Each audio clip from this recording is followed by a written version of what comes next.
नमस्कार. आज आपण वाचतोय आपली पहिली मराठी बुक उर्मिला, एका अज्ञात एकांताचा मनस्वी प्रवास. लेखक आहेत समर. प्रसन्न अंतकरणाने महर्षी विश्वामित्र राजप्रासादातून बाहेर पडले. त्यांच्या पाठोपाठ राजा दशरथ आणि महर्षी वशिष्ठ यांनीही अयोध्येत त्वरित परतले. राजन, आता आम्हालाही शीघ्र अयोध्या नगरीत परतायला हवे, राजा दशरथांनी जनकांना विनंती केली. थांबा राजन, मी तुम्हाला रिकाम्या हाती मिथिलेतून जाऊ देणार नाही. राजा जनकांनी दास्यांना बोलावले. दासदास्यांना हातात सोन्याच्या ताटामध्ये ठेवलेले अलंकार आणि रेशमी वस्त्र आणवयास सांगितले. ते सर्व दशरथांना भेट करत जनक म्हणाले, महाराज, हे सोनेरी अलंकार आणि रेशमी वस्त्र केवळ प्रतिकात्मक रूपात येथे आणलेले आहे. अशी लक्षावधी वस्त्रे, स्वर्णालंकार, सहस्रावधी हत्ती, घोडे आणि सैनिक मी तुम्हाला भेट करत आहे. याचा स्वानंद स्वीकार करावा. तुम्ही अत्यंत स्नेहपूर्वक दिलेल्या या सर्व उपहारांचा मी स्वीकार करतो. आमच्या मुलींना अयोध्येत मुळीच परके वाटणार नाही याची मला खात्री आहे. मात्र केवळ एक औपचारिकता म्हणून मी या मुलींबरोबर 100 तरुणींना अयोध्येत पाठवत आहे. त्या सर्व आमच्या मुलींसोबत दास्यांच्या आणि सखींच्या रूपेत अयोध्येमध्ये राहतील. राजा दशरथांनी सर्व उपहार, प्राणी आणि सैनिकांचा स्वीकार केला व सैन्य दलासह अयोध्येकडे प्रस्थान केले. तत्पूर्वी सीता, उर्मिला, मांडवी आणि श्रुतकीर्तीने माता पित्यांचे आशीर्वाद घेतले. डोळ्यातून अश्रूंच्या धाऱ्या वाहत होत्या. पुन्हा या मिथिलेत मनसोक्त राहता येईल का? पुन्हा आईवडिलांच्या छत्रछायेत निश्चिंत होऊन जगता येईल का? पुन्हा एखाद्या निवांत पहाटे मिथिलेच्या मातीचा गंध घेता येईल का? पुन्हा ते कोवळे बालपण अनुभवता येईल का? सर्व प्रश्नांचे उत्तर एकच होते, नाही. पण नियतीला कोण मुरड घालू शकतं? शतकानुशतके ठरलेला प्रघात कोण बदलू शकते? असा विचार करत नववधू स्वतःची समजूत घालत होत्या. उर्मिलेकरिता हे दोन्ही दिवस विलक्षण होते. काल रात्री घडलेला रोमांचक प्रसंग आणि आज प्रातःकाली विरहाचे दुःख. मनुष्याचे व्यक्त होणे किती प्रासंगिक असते. मन म्हणजे समुद्र आणि भावना म्हणजे किनाऱ्यावरच्या लाटा.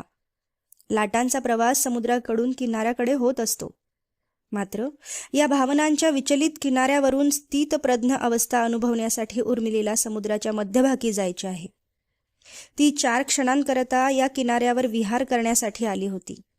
मात्र नियतीने खोल समुद्रात अनंत विचारांमध्ये अडकलेल्या एकट्या नौकास्वाराचे जीवन हेच उर्मिलेचे प्रारब्ध होते. उर्मिलेचा प्रवास मिथिला सोडताच सुरू झाला होता. मात्र तिला आपण कोणता प्रवास सुरू केला आहे याचे अद्याप भान नव्हते.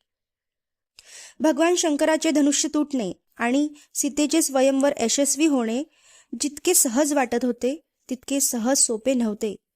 त्यामागे श्रीरामांचा अपूर्व पराक्रम होताच, मात्र त्या धनुष्याच्या अस्तित्वाला काही गूढ संदर्भ होते. ज्या धनुष्याच्या तुटण्याने राजा जनक अवाक झाले आणि ज्या धनुष्याला तोडल्याने श्रीराम हेच सीतेकरता योग्य आहेत असे जनकांना वाटले, ते धनुष्य राजा जनकांचे नव्हतेच. त्यामुळे त्या शिवधनुष्याचे तुटणे ही घटना मिथिलेपुरती किंवा विदेह कुळापुरती मर्यादित नव्हती. ज्यांच्या दातृत्वामुळे विदेह कुळाला ते शिवधनुष्य प्राप्त झाले, त्या महर्षी परशुरामांच्या भावनांचा विचार देखील होणे तितकेच गरजेचे होते. मात्र जनकांच्या मनात केवळ स्वयंवर यशस्वी होण्याचा आनंद असल्याने त्यांनी इतर परिणामांची चिंता केली नाही. दुसरीकडे महर्षी परशुरामांनी सुद्धा जनकांना कोणताही जाब न विचारता थेट श्रीरामांना गाठायचे ठरवले. मिथिलेतून अयोध्येकडे जाणाऱ्या रामाला मार्गातच अडवून ललकारणे त्यांना उचित वाटले. राजा दशरथ मुलांचा विवाह झाल्याने अतिशय आनंदी होते. त्यांचा आणि महर्षी वशिष्ठांचा रथ सर्व सैन्याच्या पुढे होता. भोवताली दिसणाऱ्या निसर्गाचा आनंद घेत ते प्रवास करत होते. मात्र तितक्यात सर्वांना काही विराट पक्ष्यांचा आक्रोश येऊ आला. आकाशात पाहिल्यावर दशरथांना दिसले की भीतीमुळे सर्व पक्षी आकाशात उड्डाण करत आहेत. कोणताही पक्षी जमिनीवर थांबला नव्हता. आकाशात विविध पक्ष्यांचे थवे जमल्याने त्या थव्यांची नभाप्रमाणे सावली पडली होती. प्राणी देखील त्यांचे निवासस्थान सोडून मागे पडत होते. राजा दशरथांच्या रथाच्या शेजारून अनेक मृग धावत होते. या विचित्र दृश्याकडे बघत राजा दशरथांनी महर्षी वसिष्ठांना विचारले, गुरुदेव, एकाच वेळी अशुभ आणि शुभ शकुन दिसत आहेत. या पक्ष्यांचा आक्रोश अशुभ संकेत मानावा की या मृगांचे दर्शन होणे हा शुभ संकेत मानावा? आपण पुढे मार्गक्रमण करावे का? वसिष्ठ शांतपणे उत्तरले, राजन, विश्वात घडणाऱ्या प्रत्येक घटनेचा व्यक्तीच्या प्राक्तनाशी प्रत्यक्ष संबंध नसतो. हे असे प्रकार विश्वात ठिकठिकाणी होतच असतात. तूर्त हे जीवन असेच विचित्र वर्तन का करत आहेत हे बघायला हवे. निश्चितच काही कोसांवर एखादी विलक्षण घटना घडली असणार. महर्षी वसिष्ठ पुढे काही बोलणार तेवढ्यातच त्यांना दुरून येणाऱ्या महर्षी परशुरामांचे दर्शन झाले. अतिशय विशाल शरीर, चेहऱ्यावर रौद्र मुद्रा, खांद्यावर लोंबकळणाऱ्या जटा, हातामध्ये एक धनुष्य आणि भूमीलाही कंपित करणारी चाल असणाऱ्या परशुरामांनी राजा दशरथांच्या रथाजवळ येत त्यांचा रथ थांबवला. राजा दशरथांचा रथ थांबताच ते अतिशय गंभीर स्वरात गर्जले, राम कोण आहे? महर्षी परशुराम मार्गाच्या मध्यभागी उभे असल्याने चारही राजकुमार रथातून खाली उतरले. नववधूंनी आणि राजा दशरथांच्या तिन्ही राण्यांनी पालखीतून बाहेर डोकावले. परशुराम क्रोधित असल्याचे पाहून राजा दशरथांना चिंता वाटली. त्यांनी रामांच्या वतीने परशुरामांना म्हटले, महर्षी, तुमचे दर्शन झाल्याने आम्ही धन्य झालो.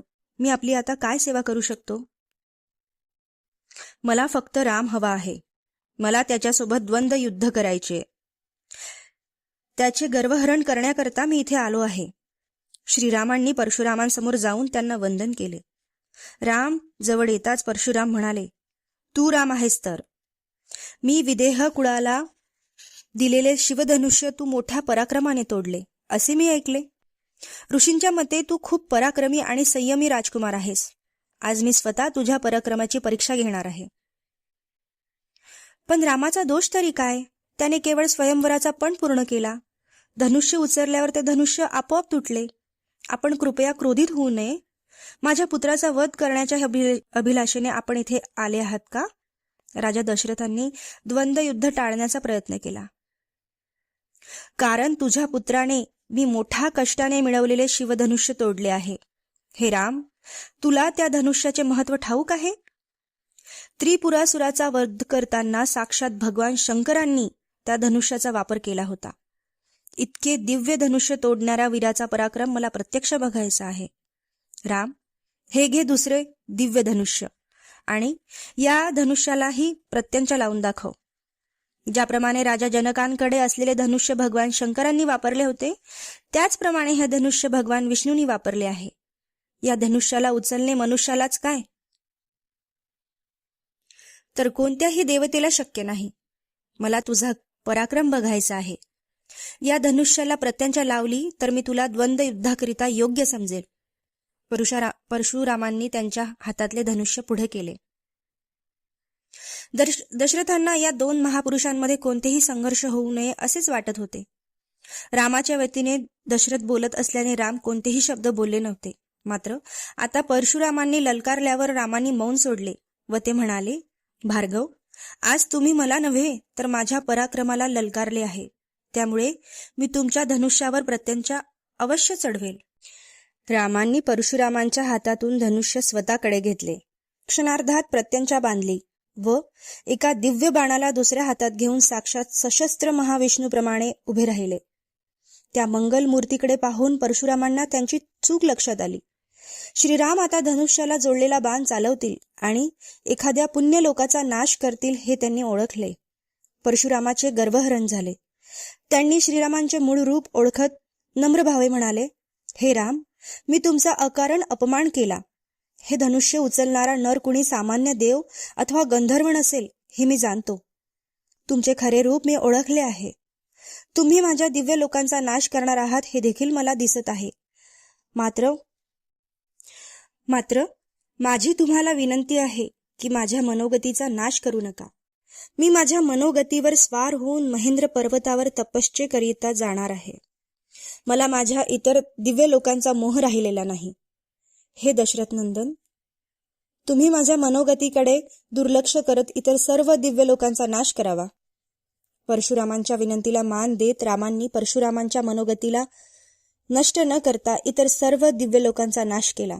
परशुरामांना त्यांचे विहित कार्य संपून आता नव्या अवताराचा काळ सुरू झाल्याचे लक्षात आले. त्यामुळे आता परशुरामांना त्या दिव्य लोकांची विशेष आवश्यकताही राहिली नव्हती. परशुराम आणि श्रीरामांनी एकमेकांना वंदन केले.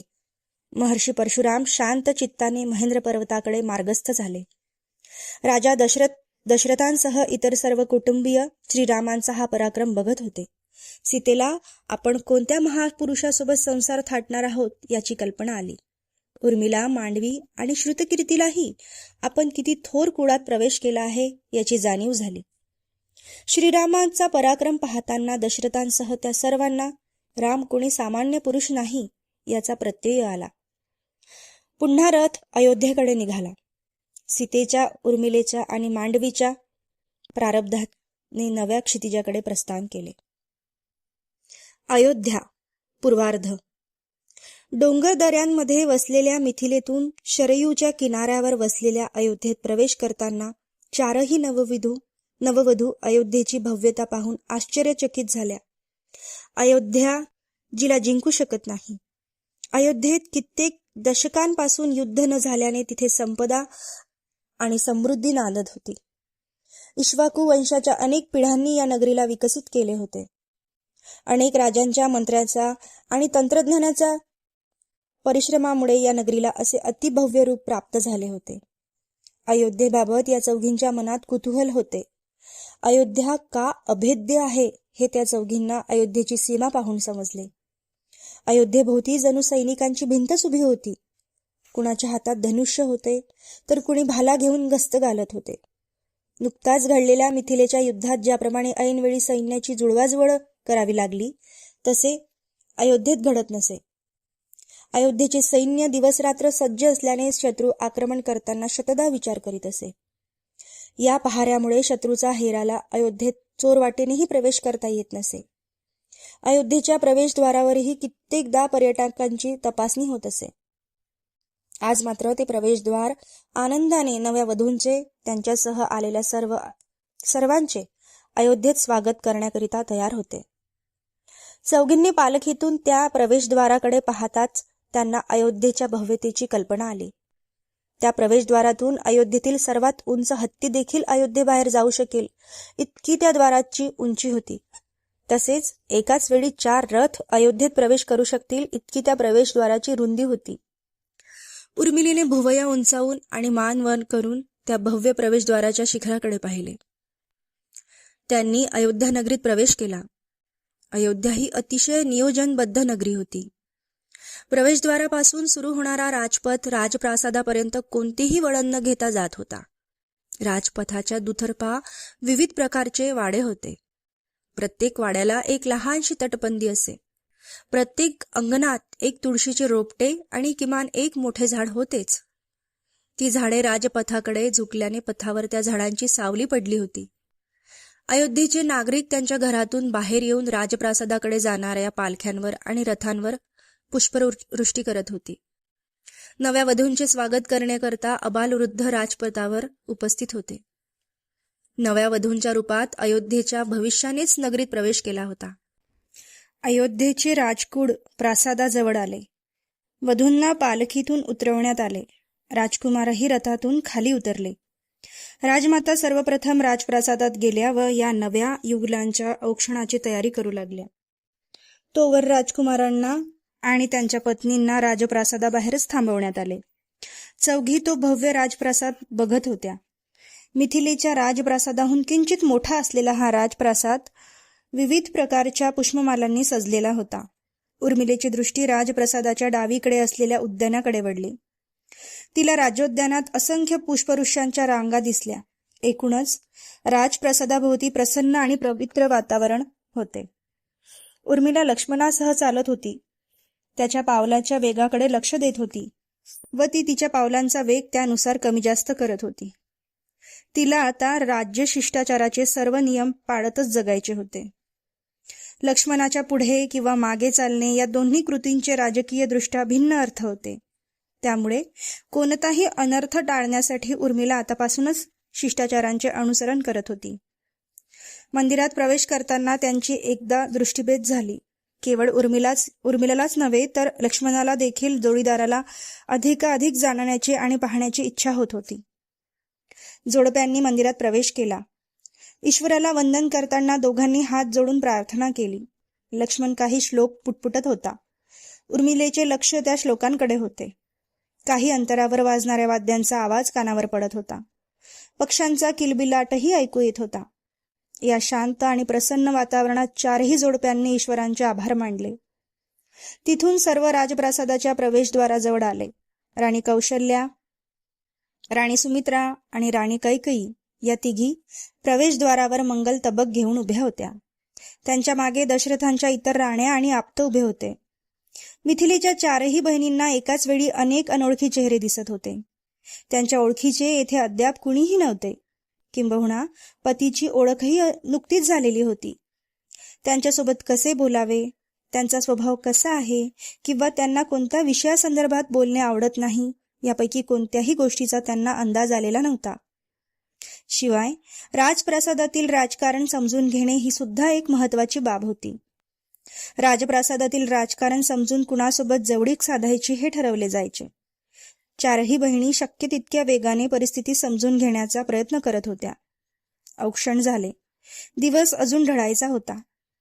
तिन्ही राजमाता सुनांना अयोध्येचा राजप्रासाद दाखवू लागल्या.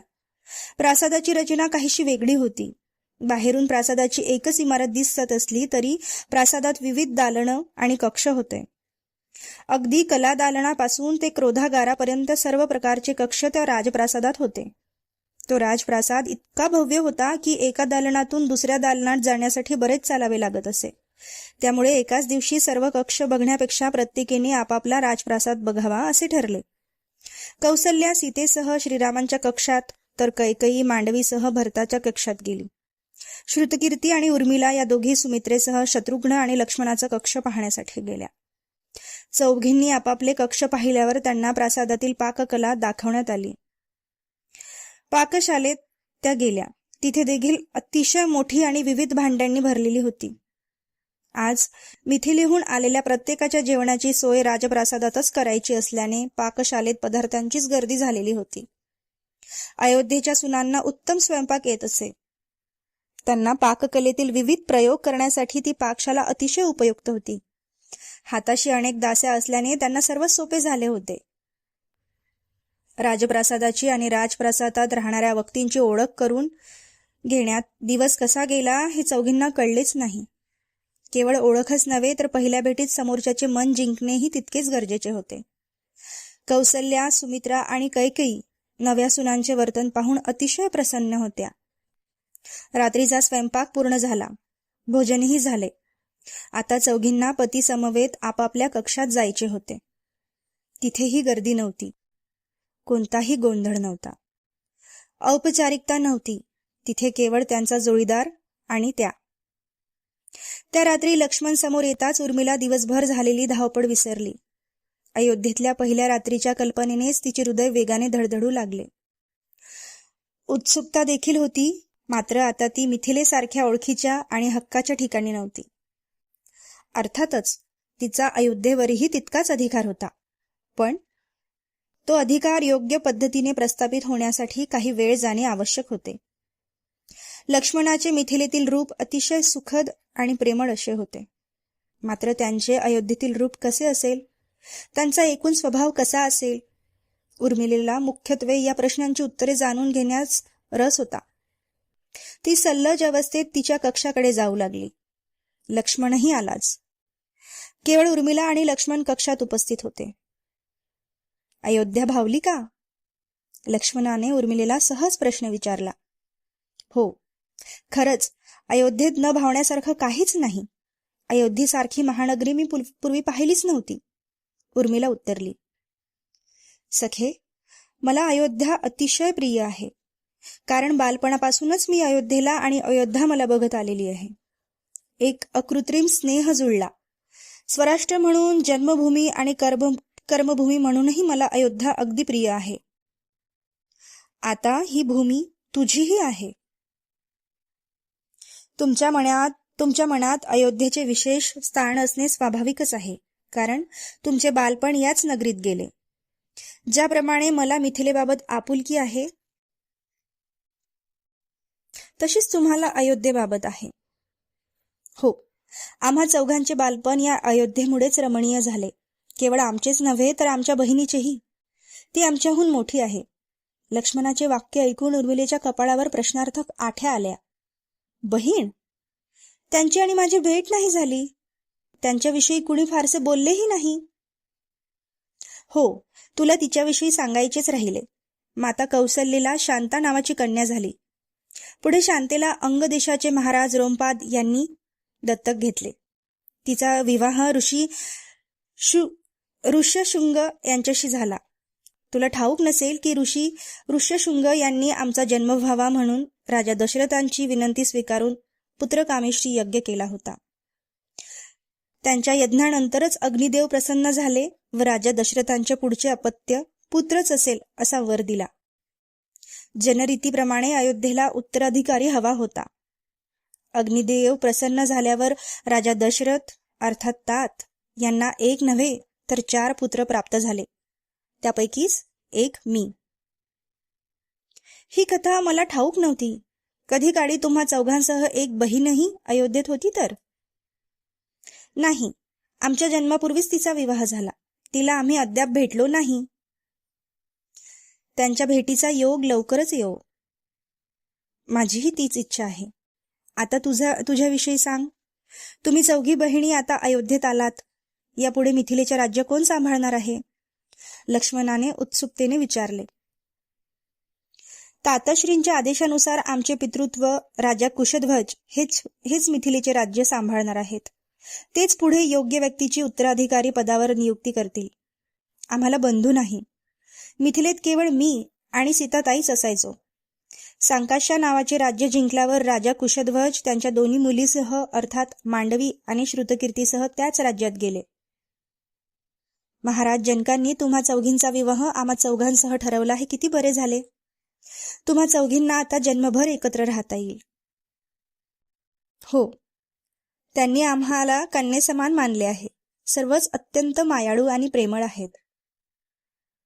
तुला इतरांचे प्रेम अगदी स्वच्छ दिसले, मात्र माझे प्रेम काही अजून दिसले नाही, लक्ष्मण गमतीने म्हणाला.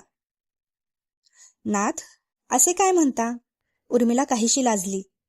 तसेच आहे. अयोध्येतील प्रत्येकाचे तोंड भरून कौतुक सुरू आहे, मात्र आमचे कौतुक काही दिसत नाही, लक्ष्मण चेष्टापूर्वक म्हणाला. मात्र उर्मिलेला पुढे काय बोलावे तेच सुचेना. पण तिनेही लाजऱ्या युवतीचा मुखवटा सोडून म्हटले, आपल्याला प्रथम पाहिले आणि याच पुरुषाला माझे हृदय द्यायला हवे असा विचार केला, तेव्हा एका अर्थी आपले कौतुकच केले होते. त्याहून मोठे कौतुक या ब्रह्मांडात दुसरे काही असेल का? मात्र तू विवाहापूर्वी मला पाहिलेच नव्हते, मग माझेच कौतुक करायचे आहे हे तू कसे ठरवलेस? लक्ष्मणाने काहीसा अवघड प्रश्न विचारला खरा, मात्र उर्मिलाही तितकीच तयार होती. आपले मिलन होणे काही 4 दिवसापूर्वी ठरले नाही. प्रत्येक जन्मात आपले मिलन होताना पुढील 7 जन्मांकरिता आपण एकमेकांचा हात हातात घेतो. त्यामुळे तुम्हाला ओळखण्यासाठी मला वेगळे कष्ट घ्यावे लागलेच नाही. नाथ, आपण मिथिलेबाबत किंवा माझ्याबाबत यापूर्वी काही ऐकले होते का? उर्मिलेने विचारले. प्रामाणिकपणे सांगायचे तर नाही. तीही माझी चूकच झाली. विश्वातील सर्वोत्तम सुंदरी एका रम्य प्रदेशात राहते हे आम्ही कधी ऐकलेच नाही. यात चूक ती कसली? गुरुकुलात असणारी व्यक्ती सुंदरींबाबत का चर्चा करेल? आम्ही सदैव गुरुकुलात नव्हतो. प्राथमिक शिक्षण पूर्ण करून आम्ही इथे परतलो होतो. त्यानंतर महर्षी विश्वामित्रांच्या आज्ञेने आम्ही त्यांच्या आश्रमाचे रक्षण करण्याकरता वनात गेलो. एका अर्थी बरेच झाले. तुम्ही राजप्रसादात असताना कुणा दुसऱ्याच सुंदरीचे वर्णन ऐकून तिच्याशी विवाह केला असता तर? त्यापेक्षा विवाहाबाबत तुम्ही विचारच केला नाही हेच बरे झाले. माझ्या बुद्धीला पटणाऱ्या सौंदर्याच्या सर्व व्याख्या तुझ्यातच सामावल्या आहेत. त्यामुळे कुणी दुसरी युवती मला आवडणे शक्यच नव्हते. नाही आणि नसेल सुद्धा. माझे मन तुझ्यावर लुब्ध होणे हेच विधिलिखित आहे. इतके प्रेम करणारा पती लाभणे हे माझे भाग्यच आहे. जे तुझं भाग्य आहे ते माझंही भाग्यच आहे. मला सांग, तू माझ्याबाबत काही ऐकले होते का? किमान अयोध्येबाबत तरी काही ऐकले होते का? विश्वातील एक सर्वोत्तम वीर अयोध्या नगरीत राहतो हे माझ्यासारख्या अभागी युवतीने ऐकले नव्हते. आता स्वतःला भाग्यवान म्हणून लगेच स्वतःच अभागी का म्हणत आहेस? तसे नाही, मी अयोध्येबाबत ऐकून होते. त्यात आम्हा सर्वांना युद्धाच्या आणि महाराजांच्या कथा सांगत असत. त्या कथांमध्ये अयोध्येचा आणि महाराज दशरथांचाही उल्लेख असे. कित्येक राजांना महाराज दशरथांनी सहाय्य केले आहे.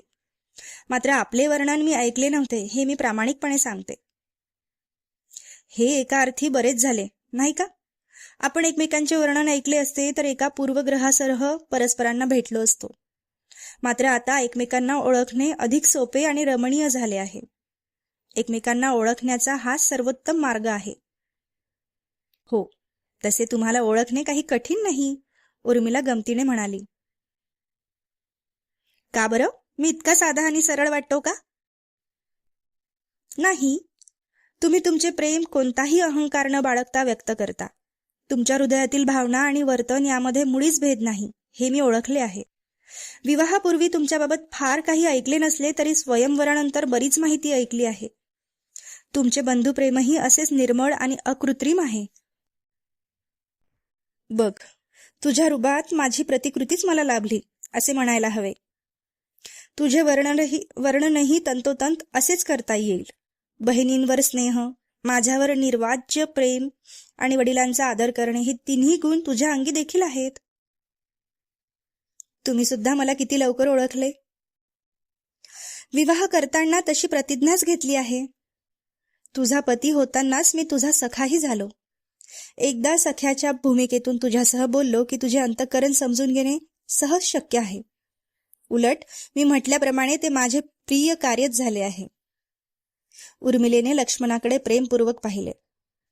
शब्दांचा खेळ संपून आत्म्यांचा संवाद सुरू झाला.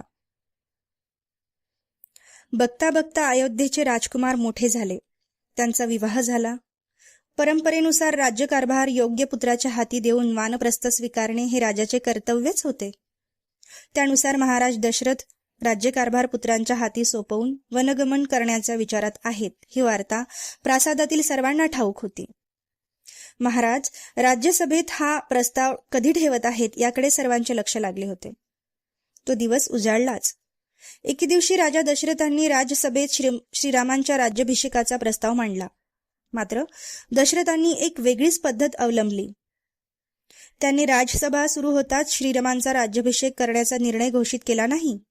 प्रथमतः श्रीरामांबाबत अयोध्येचे मंत्री काय विचार करतात हे जाणून घेण्यासाठी महाराज दशरथ म्हणाले, अनेक वर्षापूर्वी या सिंहासनावर बसताना मी जे वचन अयोध्येला दिले होते ते पूर्ण केले आहे. महान इक्ष्वाकू वंशातील सर्व राजांनी ज्या कर्तव्याचे पालन केले ते कर्तव्य मी कधीच विसरलो नाही. मी माझ्या पूर्वजांच्या इब्रतीला वाढवण्याचाच प्रयत्न केलेला आहे. धर्मपालन आणि राष्ट्र संरक्षण या दोन उद्दिष्टांना समोर ठेवूनच मी राज्यकारभार केलेला. कित्येक वर्षे अयोध्येची सेवा केल्यानंतर आता माझे शरीर वृद्धत्वाकडे झुकत आहे. त्यामुळे माझा ज्येष्ठ पुत्राला अयोध्येच्या सिंहासनावर अभिषिक्त करावे व मी स्वतः वानप्रस्थ स्वीकारावा असे मला वाटत आहे. याबाबत राजसभेचे काय मत आहे? अयोध्येचे अमात्य उत्तरले, महाराज, तुम्ही कित्येक वर्षे हा भार सांभाळला आहे हे सत्य आहे. आता श्रीरामांना अयोध्येचे राज्य देणे हेच योग्य ठरेल. एका उत्तम राजाच्या अंगी असणारे सर्व गुण श्रीरामांच्या अंगी आहेत. ब्रह्मगणांनीही या प्रस्तावास दुजोरा दिला. राजन, तुमचे वय देखील झालेले आहे आणि वानप्रस्थानास अगदी योग्य आहे. तुम्ही कर्तव्याचे पालन करून अयोध्येचे रक्षण करण्याकरिता संपूर्ण आयुष्य वेचले. आता श्रीरामांना ही संधी द्यावी. श्रीरामांच्या राज्याभिषेकाला राज्यसभेने त्वरित संमती दर्शवल्याने महाराज दशरथांना मनोमन आनंद झाला खरा, मात्र त्यांनी तो दर्शवला नाही. राजसभा महाराजांना नकार देऊ शकत नसल्याने पोकळ होकार दर्शवित आहे की काय याबाबत त्यांना जाणून घ्यायचे होते. त्यामुळे त्यांनी राजसभेला पेचात पाडण्यासाठी एक कठीण प्रश्न विचारला. तुम्ही क्षणार्धात माझ्या पुत्राला राज्य देण्याच्या प्रस्तावाला संमती दर्शवली. हे पाहून माझ्या मनात शंका उत्पन्न होत आहे. मी अद्याप अयोध्येचे राज्य चालवण्यास पूर्णतः पात्र आहे. माझ्यामध्ये अजूनही अनेक वर्ष राज्यकारभार पाहण्याची क्षमता आहे. मी धर्मपूर्वक माझ्या कर्तव्याचे पालन केले. तरीही तुम्हाला दुसरा राजा का हवा आहे? महाराज दशरथांच्या या प्रश्नास उत्तर काय द्यावे असा सर्वांना प्रश्न पडला. दशरथांना उत्तर देणे म्हणजे अप्रत्यक्षरित्या दशरथांचा अपमान करणे. आम्हाला नवा राजा हवा आहे असे विद्यमान राजाला कसे सांगायचे? राजसभेतील कुणीही दशरथांच्या प्रश्नाचे उत्तर देण्यास तयार होईना. मात्र राजसभेतील काही पंडित या प्रश्नाचे उत्तर देण्यास समर्थ होते. ते म्हणाले, एका आदर्श राजामध्ये जे गुण हवे ते सर्व श्रीरामांमध्ये आहेत. ते सत्यवचनी सत्पुरुष आहेत. त्यांच्या मनामध्ये मोह, द्वेष, मत्सर अथवा लोभ नाही. इक्ष्वाकू कुळातील सर्वोत्तम राजापैकी एक राजा होण्याचे सामर्थ्य त्यांच्या अंगी आहे. ते इंद्राप्रमाणे तेजस्वी आणि बृहस्पतीप्रमाणे बुद्धिवान आहेत. इतक्या गुणांनी युक्त असूनही ते क्रोधकारक असते तर त्यांच्या इतर गुणांना काहीच महत्त्व प्राप्त झाले नसते. मात्र श्रीराम शांत मूर्ती आहेत. शांत मूर्ती असल्यानेच ते प्रत्येक निर्णय विवेकाने घेऊ शकतात. विवेकी असल्याने ते शीलवान देखील आहेत. इतके गुण असूनही श्रीराम युद्धकलेत पारंगत नसते तर बहुधा सिंहासनावर बसण्यास योग्य ठरले नसते. मात्र ते युद्धात देव, असुर आणि मनुष्य या सर्वांचा पराभव करू शकतात. श्रीरामांना सर्व अस्त्रांचे ज्ञान आहे. अयोध्येचे रक्षण करण्यासाठी ते सक्षम आहेत. असा पुरुष कित्येक शतकांमध्ये एकदा जन्म घेतो. त्यांचा जन्मदाता होण्याचे भाग्य तुमच्यासारख्या पुण्यवान आणि शीलवान राजालाच प्राप्त होऊ शकते. त्यामुळे तुमच्या थोरवीला वंदन करतच आम्ही श्रीरामांच्या राज्याभिषेकाला संमती दर्शवत आहोत. पंडितांच्या उत्तराला दुजोर देत मंत्रीगण म्हणाले, होय महाराज, पंडितांनी सांगितलेले सर्व गुण श्रीरामांच्या ठायी आहेत. तसेच ते प्रजाप्रिय आहेत. प्रजेमध्ये कुणालाही दुःख होताच श्रीरामांनाही दुःख होते. प्रजा सुखी असेल तरच ते आनंदी असतात, अन्यथा ते प्रजेची काळजी घेण्यासाठी तत्पर असतात. आम्ही सर्व श्रीरामांचे हे वर्तन कित्येक वर्षापासून बघत आहोत. आता त्यांचा विवाह झाला आहे, त्यामुळे ते या सिंहासनावर बसण्यासाठी सर्वार्थाने योग्य आहेत. मन कधी कठोर करावे हे त्यांना ठाऊक आहे. जे अधर्माची साथ देतात त्यांचा वध करणे व जे सज्जन आहेत त्यांचे रक्षण करणे हीच त्यांची नीती आहे. अनेक ऋषीगणांचे संरक्षण आणि सेवा करून त्यांनी यापूर्वीच महान कार्य केलेले आहे. प्रातःकाली आणि सायंकाळी अयोध्येतील सर्व प्रजाजन श्रीरामांचा राज्याभिषेक व्हावा याकरिता प्रार्थना करीत आहेत. ही केवळ आमचीच नव्हे तर प्रजेचीही भावना आहे. महाराज, श्रीरामांचा शीघ्रात शीघ्र राज्याभिषेक व्हावा